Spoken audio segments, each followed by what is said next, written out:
Olá, como vão? Espero que todos estejam bem, tranquilos e serenos. Ainda enfrentando tempos pandêmicos, né? Mas estamos aí, vivos, por hora. Nós vamos dar continuidade aqui ao estudo do nosso famigerado livro do Física Quântica do Eisberg e Resnick. E hoje nós vamos adentrar o capítulo 2 desse livro. Nós vamos falar primeiramente sobre efeito fotoelétrico. Essa aula, ela é do efeito fotoelétrico. Bom, esse livro, conforme eu já disse em aulas anteriores, eu tenho algumas críticas pedagógicas, se é que eu posso dizer assim, porque ele é um livro, até onde se sabe, um livro didático, né? Mas a didática dele não é lá grandes coisas, tá? Então, eu fiz uso aqui da minha biblioteca, né? Eu tenho uma biblioteca aqui com alguns alfarrábios. Um dos alfarrábios é esse livro aqui, que ele está inclusive escrito em espanhol, tá? Mas é um excelente livro. É um curso de física moderna de uma maneira muito mais didática do que o Eisberg vem apresentando. Então eu resolvi unir esse livro aqui ao livro do Eisberg para essa explicação que está vindo na aula de hoje. Esse livro aqui, só para quem não sabe, é o livro Curso de Física Moderna. Os autores são o Virgílio Acosta, o Clyde L. Coleman e o B.J. Granham. Tá aqui, os autores deles estão aqui. Qualquer coisa eu vou colocar aí também na edição do vídeo a capa do livro e algumas figuras que são pertinentes. Inclusive essa que eu já pré-desenhei aí para não tomar tanto tempo no nosso livro. Só mais um comentário ainda antes de começar a aula. Ainda nos meus alfarrábios aqui na minha biblioteca particular eu tenho uma raridade aqui, que é um livro também muito bem escrito, muito didático. Ele é um livro de física quântica da coleção de física do Berkeley, né, da Universidade de Berkeley, nos Estados Unidos. Esse livro, para vocês terem uma ideia, esse livro ele é tão antigo que ele está escrito à máquina de escrever, cara. Mas a física quântica mudou muito nesse tempo, é verdade. É um livro antigo, eu estou me baseando em livros antigos aqui, mas a base da física quântica não mudou, cara. A base do estudo, de como os fenômenos foram estudados, como eles foram experimentados, não mudou. Então é por isso que eu estou me baseando nesses livros mais antigos, porque eles têm uma didática muito boa, tá? Então, para início dessa aula de hoje, nós vamos começar com esse aparato que eu desenhei aí. Bom, vale lembrar, vale dizer que na época a vedete eram os famosos tubos de raios catódicos, né? Os experimentos de William Crookes, do pessoal todo lá. E na época já se observava alguns fenômenos, alguns fatos experimentais com relação a esse tubo. Tinha uma horda de cientistas que estavam voltando os olhos para esses experimentos na época. Então, o que acontecia? Esse tubo consistia de um ponto negativo, né? Então, vamos supor que esse ponto negativo seja aqui, e, obviamente, aqui um ponto positivo, tá? Então, aqui é o que nós vamos chamar de catodo, tá? E aqui nós vamos chamar de anodo. Nesse ponto, observava-se que quando uma luz incidia, uma radiação qualquer, geralmente uma radiação de alta frequência, na verdade a escolha do vermelho nem foi uma escolha muito, digamos assim, inteligente, porque vermelho é uma luz de baixa frequência, mas vamos colocar aqui uma luz mais azulada. Essa luz de alta frequência, então, observava-se que no interior desse tubo aqui, então deixa eu dar um zoom aqui, alguns elétrons migravam dessa placa, tá? Então aqui nós temos elétrons, esses elétrons iam migrando de uma placa para outra, independentemente de eu estabelecer corrente aqui nesse circuito, tá? Então, uma das pessoas, talvez o mais famoso deles, que tenham dedicado certo tempo para a análise dessa situação, foi o Hertz, aquele Hertz lá da frequência, tá? Em 1887, o Hertz tentou, de certa forma, explicar isso aí. E o que se fazia na época? Bom, o que era de praxe se fazer nessa época era desenhar, né, um diagrama que verificasse a intensidade em função da voltagem. Então, era o que a gente chama de diagrama intensidade-voltagem, tá? Então deixa eu tentar explicar aqui como esse diagrama funciona de uma maneira mais ou menos lúdica. O que se observava nesse tipo de experimentos? Então aqui nós temos um eixo dedicado à intensidade e aqui um eixo dedicado à voltagem. A principal coisa que a gente via nesse sentido era que havia uma curva característica como essa. Isso aqui é o que a gente chama de intensidade, tá bom? Observações acerca dessa curva. Bom, primeiro, ela tem um ponto de saturação. O que quer dizer isso? Olha, se ela for seguindo aqui indefinidamente, você pode aumentar a voltagem o tanto que você quiser, que a intensidade não vai mudar. A intensidade vai saturar num determinado patamar. E esse patamar está próximo aqui desse ponto aqui, ó, dessa intensidade aqui. Beleza? Então, se eu aumentar bastante também para outra intensidade, para outra cor, por exemplo, vamos colocar um vermelho aí. Se eu aumentar aqui, eu vou ter uma intensidade maior, mas ela também vai saturar em um determinado ponto. Então, suponhamos que aqui eu tenho agora uma intensidade 2, tá? Colocando aqui a intensidade 2, e anteriormente eu estou chamando esse camarada aqui de intensidade 1. Bom, observações.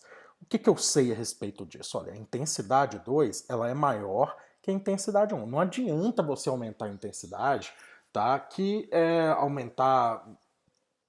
Você não vai aumentar a voltagem, perdão, que você não vai conseguir variar a intensidade, ok? Toda intensidade tem um ponto de saturação. Isso é uma observação que o Hertz, um dos, né, cientistas, mas eu vou me referir sempre ao Hertz aqui, mas o Hertz sempre, uma das observações que ele colocou foi essa. Uma outra coisa também que ficou bastante assim incômoda para essa relação é essa questão aqui desse ponto negativo do gráfico. Tá? Esse ponto aqui a gente chama na ciência de período transiente. Ou seja, se eu inverter essa polaridade aqui, ó, se eu tirar esse sinal de menos aqui e transformar no mais, então deixa eu colocar aqui, ó, se isso aqui virar mais, e se isso aqui eu vou ter que, na verdade, aqui apagar, e se isso aqui virar menos, tá? Ainda assim, se essa radiação chegar aqui, se essa radiação chegar, ela vai ejetar elétrons do catodo, beleza? Bom, então, mas isso é lógico, isso não é uma coisa sem limite. Se você inverter essa polarização, claro, então vamos colocar aqui uma coisinha aqui verde. Se você inverter isso aqui, né, você vai ter valores negativos aqui da voltagem, ainda assim você vai esperar, você vai observar que esses elétrons estão migrando de uma placa para outra. Bom, isso é um baita de um problema, porque isso aí, como assim? Você colocou um ponto positivo lá, você colocou um polo positivo e ainda assim os elétrons estão fugindo dele? Então alguma coisa está provocando essa fuga. Isso eles chamaram de efeito fotoelétrico, tá? Então, baseado nisso, deixa eu só voltar aqui a nossa polarização do jeito que ela estava inicialmente. Então, baseado nisso, alguns fatos, algumas evidências experimentais foram colocadas. Isso sugere, para início de conversa, essa parte negativa aqui sugere que esse elétron ele está sendo ejetado com alguma energia cinética. Então, alguma coisa assim, uma observação. Existe uma energia cinética. Deixa eu mudar a cor aqui da caneta. Elétrons ejetados, né, vamos colocar assim, ejetados com alguma, vamos colocar dessa forma, alguma energia cinética, que eu vou chamar de K. Beleza? Então, essa é uma das grandes evidências. A segunda grande evidência é que a gente não faz, quando a gente está estudando esses tubos de raios catódicos, não se faz apenas um gráfico intensidade e voltagem. Bom, se observa que parece que as cores, a frequência da luz utilizada, tinha alguma influência nisso aí. Então vamos colocar isso aqui como segundo ponto a ser observado. A frequência da luz nu, ou Ni, ela interfere, ela tem alguma influência. Então vamos colocar assim, isso aí são algumas suposições, tem alguma influência. Influência. Deixa eu conferir o português, né? Não, parece que está tudo certo. Então, essa frequência da luz utilizada parece que tem alguma influência nesse processo. Então, de uma maneira geral, a gente precisa realizar uma montagem de um gráfico que seja voltagem por frequência para analisar isso com mais propriedade. Então, suponhamos que eu tenho um gráfico aqui agora. Vou tentar fazer ele aqui o mais certinho possível. Então vamos lá, o nosso eixo X aqui. Aqui eu tenho frequência Ni, tá? E aqui eu tenho voltagem, VO. Por que eu estou falando VO? Porque esse ponto aqui, ó, esse ponto aqui é o meu ponto de voltagem de corte. Então tem que haver um ponto inicial para esse efeito fotoelétrico estar ocorrendo, para esses elétrons migrarem de um polo para outro apenas com a iluminação de uma determinada frequência. Beleza? Então eu vou tentar analisar esse ponto de corte, né, que vai sugerir também uma frequência de corte. Geralmente, utilizava-se aí nesse período a observação de luz visível. Então, suponhamos que aqui nesse eixo aqui da frequência, isso seja uma frequência dado em, por exemplo, 10 a 14 Hz, né? Porque isso aí caracteriza mais ou menos a luz visível para nós, seres humanos. Né? E a gente precisa saber qual é o valor desse ponto de corte, ou seja, onde esse valor do V0 aqui, ó, chega realmente a zero. Tá? Então, baseado nisso, nesse fato experimental, observando isso aí, o Hertz ele conseguiu medir alguns pontos e percebeu que esses pontos eles davam uma reta certinho. Na hora que você ligava essa reta, então vamos colocar aqui um laranja, na hora que eu vou tentar fazer uma reta aqui com o aplicativo, não saiu tão reta assim não, mas eu acho que deu para ilustrar bem. Então, nessa reta aí, observava que daqui para trás, desse ponto aqui para trás, o efeito fotoelétrico não ocorria. Beleza? Então, esse ponto aqui, na verdade, ele definia a minha frequência de corte. Veja bem, isso aqui é voltagem de corte. Aqui eu estou analisando frequência de corte. Beleza? Então, o efeito fotoelétrico não ocorria nesse ponto aqui para trás, onde eu achurei de amarelo aí. Tá legal? Então, algumas coisas aí ficavam meio esquisitas, tá? Algumas delas eu já coloquei aqui. A primeira é o seguinte, esse cara aqui, deixa eu colocar aqui de roxo, esse cara aqui, essa situação sugeria que esses elétrons fossem arrancados e que eles saíssem com alguma velocidade. A segunda, não era qualquer luz que tornava esse efeito factível, digamos assim. A luz tinha que ter uma determinada frequência, ou seja, não adianta lá você colocar 1 milhão de fontes de luz vermelha, sendo que isso não ia acontecer, tá? E também não adianta, né, colocar também uma luz de frequência azulada, né, esperando que isso ocorra também com qualquer material. Então, uma última observação que eu preciso colocar aqui nessa situação é a seguinte.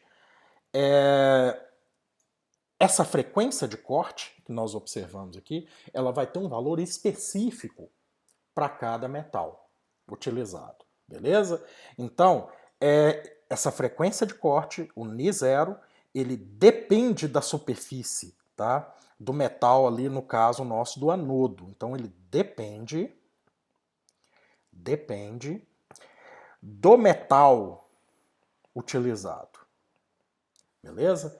No caso aí, da superfície, né? Da superfície metálica, perfeito?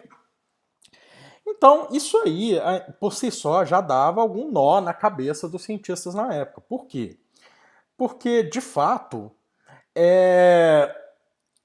pensando classicamente, Quando você aumenta a intensidade da luz, ou seja, eu peguei uma luz vermelha de 20 watts, se eu colocar uma luz vermelha de 20.000 watts, tá? É de se esperar que, aumentando o campo elétrico dessa gracinha, né, esse campo elétrico ia ser suficiente para ejetar esses elétrons. E, no entanto, isso não ocorre. Ou mesmo quando há essa ejeção, né, se você aumenta demais essa potência, é de se esperar que aumente o número de elétrons ejetados. E, no entanto, o número de elétrons ejetados continua o mesmo. Tá? Continua aquele número micha. Né? Então, isso aqui gerou uma certa frustração, né, nos camaradas. Né? Então, como? A gente não consegue explicar isso. Principalmente nessa questão desse período transiente aqui, que é esse ponto da inversão da voltagem. Perfeito? Mas, enfim, alguma outra contradição também é essa questão de que não é qualquer metal que consegue observar esse fenômeno. Então, classicamente também, nesse período transiente, o metal ele tem, de certa forma, alguma influência nesse processo. Então, que isso fique bem claro. Beleza? Bom, dando continuidade, aí chega nada mais, nada menos, entra em cena o Einstein, né, o maior palpiteiro da física. E detalhe, né, o cara que mais dá palpite certo na física, né, porque o Einstein deu palpite em tudo quanto há, cara. Mas, na maioria das vezes, 99% das vezes, os palpites estavam certos. Impressionante isso, cara. O Einstein tentou já, aquela ideia que a gente viu nas aulas passadas da quantização de energia proposta por Planck, tá? O Einstein tentou explicar esse efeito fotoelétrico quanticamente, ou seja, ele deixou aquela ideia antiquada de pensar classicamente nessa situação e passou a pensar agora quanticamente, perfeito? E como é que vai ser isso? Então, a proposta do Einstein foi uma coisa tão lúdica que ele imaginou da seguinte maneira, né? Ele falou assim, ó, bom, se isso de alguma forma está obedecendo aquela quantização de energia proposta por Planck, então ele tem que obedecer essa relação, que é a constante de Planck vezes a frequência que essa luz está iluminando essa superfície metálica e ejetando esses elétrons de alguma forma. Então ele propôs a seguinte coisa, imagine que esses elétrons estão num poço. Ainda não é o nosso famigerado poço potencial não, tá galera? Mas a ideia é basicamente a mesma. Ele propôs que se eu tenho aqui diversos níveis, tá, onde esses elétrons podem estar ocupando, beleza? E que se eu tenho um elétron aqui que ele deseja sair desse metal, ser ejetado desse metal com alguma energia, ele tem que esse fotoelétrico, é o que ele vai virar agora, essa luz tem que ceder uma energia, essa energia aqui, de tal forma que esse elétron vença a barreira desse poço potencial e se liberte. Bom, para vencer essa barreira, só esse ponto aqui, ó, essa barreira aqui, ó, ele tem o que o Einstein apelidou de trabalho, ou seja, ele tem que realizar uma função trabalho para sair, para ser ejetado do metal. E esse período transiente que está aqui, ó, o Einstein tentou explicar ele de uma maneira que, já que os elétrons eles são ejetados com alguma energia cinética, essa energia cinética ela depende da quantidade do elétron, que já se sabia que não tem como se arrancar 1/3 de elétron, 0,25 de elétron. Então, essa energia cinética, na verdade, ela é um produto, tá? A máxima dessa energia cinética poderia ser o produto do número da carga do elétron vezes a voltagem de corte, que é o que está sendo sugerido aqui. Já que o efeito fotoelétrico acontece a partir desse valor inicial de voltagem de corte, essa energia cinética ela tem que respeitar esse valor da voltagem de corte, não é mesmo? Então, baseado nisso, o Einstein propôs a seguinte maneira: se esses elétrons conseguem ser ejetados e ainda saem com uma determinada velocidade, esse saldo que está aqui, tá? Deixa eu trocar a cor para ficar mais fácil de ser observado. Esse saldo que está aqui, vamos colocar aqui só em termos visíveis para vocês verem que existe um saldo aqui, ó. Esse saldo aqui, ele vai ser responsável pela energia cinética, tá? E essa energia cinética, na verdade, está aqui, ó. Isso aqui é o que vai sobrar para a energia cinética. Então Einstein propôs uma seguinte equação para solucionar esse problema. Ele falou assim, ó, bom, se a gente observa que ele sai com uma determinada velocidade de um ponto para o outro, ele terá uma energia cinética dado por a energia total que ele recebeu da luz, tá? Menos o trabalho que ele utilizou para vencer esse poço, né, para vencer, sair do poço, na verdade. Eu tô assim com a língua coçando para falar que é um poço potencial, mas tá, a partir de agora vamos falar que é um poço potencial, apesar disso não estar conceitualmente muito, digamos assim, com acurado, né, com determinada acurácia, mas na verdade é isso que está ocorrendo. E se o Einstein com essa proposta já tinha observado que essa energia cinética é dada por essa relação aqui, então isso pode ser observado aqui. O elétron vezes a sua voltagem de corte vai ser dado pela energia da luz, que tem que ser dado pela proposta de Planck, que é o H vezes a frequência, beleza? E isso aqui menos o trabalho que ele realiza para ser ejetado do metal. Bom, algumas observações com relação a essa equação proposta por Einstein. Quando a minha frequência de corte vai a zero, então vamos colocar isso aqui, ó. Se a minha frequência de corte não, se o meu potencial de corte vai a zero, esse cara aqui vai a zero. Concorda comigo? Então, se ele vai a zero, vira a equação vai virar exatamente isso aqui, ó.